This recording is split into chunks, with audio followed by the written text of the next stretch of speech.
Hello guys, welcome to this STEPCAD. In this video, we are going to discuss about the ways of representation of tolerance. So basically there are three ways in which we can represent tolerance. First is bilateral, then unilateral, and then last one is limits. Let's discuss each of them one by one. So first one is bilateral plus minus. This is the most common representation of tolerance. In this, the nominal value is centered about the tolerance zone. As you can see, the radius of this hole is 10 mm and the tolerance values are plus minus 0.5. So that means the dimension of the hole can vary between 10 minus 0.5, that is 9.5, and 10 plus 0.5, that is 10.5. So the radius of the hole can vary between 9.5 to 10.5. So this is the first type of representation of tolerance.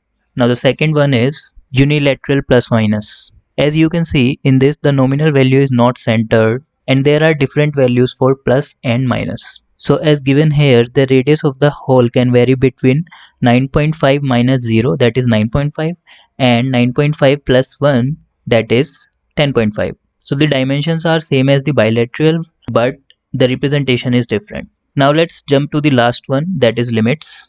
In this, as you can see, the direct limits are given, that is radius 9.5 and radius 10.5. It means the radius of the hole can vary between 9.5 to 10.5. So these are the three types of representation of tolerance. Now let's see one example. As you can see, there is a rectangular part with hole in it. Now if we see on the front view of the part, there are three dimensions.